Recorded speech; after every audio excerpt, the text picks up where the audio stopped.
Hello everyone, আসসালামু আলাইকুম। Welcome to my Facebook page. কী অবস্থা সবার, কেমন আছেন? আশা করি সবাই ভালো আছেন।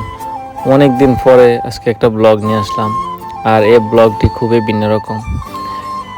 আজকে আমরা চলে যাব কাতারের 974 স্টেডিয়ামে, যেটা কাতারের সবচেয়ে সুন্দরতম স্টেডিয়াম এবং যেটাকে বলা হয় কাতারের সবচেয়ে বেস্ট স্টেডিয়াম।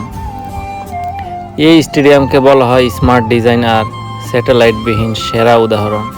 কারণ এটা শুধু ফুটবল ম্যাচের জন্য ছিল না, এটাকে একটা বার্তা দেওয়ার জন্য বানানো হয়েছিল কিভাবে পরিবেশ বান্ধব ভেন্যু তৈরি করা যায়। আর এটার নাম কেন 974? স্টেডিয়ামটার নামকরণের পিছনে দুটি মজার কারণ আছে। এটা বানাতে ব্যবহৃত হয়েছে 974টি শিপিং কন্টেনার। 2 নম্বর, 974 হলো কাতারের আন্তর্জাতিক ডায়াল কোড। এক কথায় নামের ভেতরে লুকিয়ে আছে দেশের পরিচয় আর স্টেডিয়ামের পরিচয়। পুরোপুরি খুলে নেওয়া যায়, এক কথায় ম্যাজিক।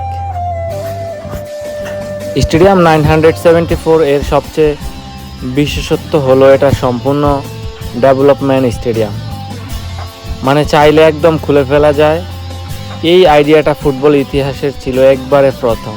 বিশ্বকাপের পর এটা স্টেডিয়ামকে খুলে অন্য দেশে পাঠানো হবে অথবা পূর্ণ ব্যবহার করা হবে, এমনটাও আগে কখনো শোনা যায়নি।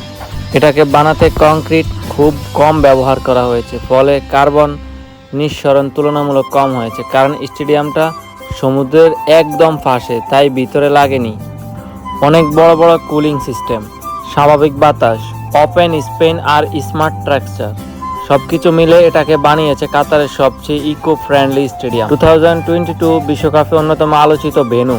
বিশ্বকাপ 2020 স্টেডিয়াম 974 ছিল পদচারণ ভরপুর। এটা খুলে যাওয়ার আগে এখানে হয়েছে আর্জেন্টিনা, ব্রাজিল, পর্তুগাল সহ বড় বড় দলের ম্যাচ। বক্তারা বলেছেন এটা ছিল সবচেয়ে আলাদা এবং ইনোভেটিভ স্টেডিয়াম।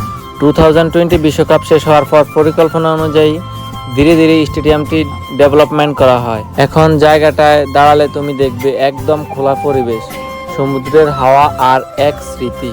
বিশ্বের প্রথম সম্পূর্ণ খুলে নেওয়া স্টেডিয়ামের গল্প। ইউনিক ডিজাইন, পূর্ণ ব্যবহারযোগ্য স্ট্রাকচার, পরিবেশ বান্ধব নির্মাণ, ভবিষ্যতের স্পোর্টস আর্কিটেকচারের জন্য নতুন আইডিয়া। আর হ্যাঁ, আরেকটা কথা বলতে ভুলেই গেছি, আজকের টিকিটটা কিন্তু আমি সম্পূর্ণ পেয়েছি ফ্রি। কারণ এটার ক্রেডিট হচ্ছে আমার ফ্রেন্ড যে জায়গায় জব করে, ওর আরেকটা ফ্রেন্ড আছে, ওরে টিকিট গিফট করছে। দেন আমরা টিকিট কালেক্ট করে আমরা চলে যাচ্ছি ম্যাচ দেখার জন্য। ফাইনালি আমরা চলে আসছি। এখন আমরা মাঠে এন্ট্রি নেব, মাঠে না স্টেডিয়ামে এন্ট্রি নেব। দেন আমরা ম্যাচ দেখব। আজকে ওমান ভার্সেস কোমোরস। ওমান আমরা সবাই চিনি, দেন এই কারণে ওমানের সাপোর্টার অনেক বেশি। আর কোমোরস আমি প্রথম নাম শুনছি নামটা, ঠিক আছে, এটা একটা মুসলিম কান্ট্রি। বাট আজকে মাঠে ঢোকার প্রথমে আমরা দেখলাম যে ওমানের পারফরমেন্স মোটামুটি ভালো, বাট কোমোরস অত ভালো খেলতে পারে না। সো আজকের ভিডিওটা এতটুকু পর্যন্তই।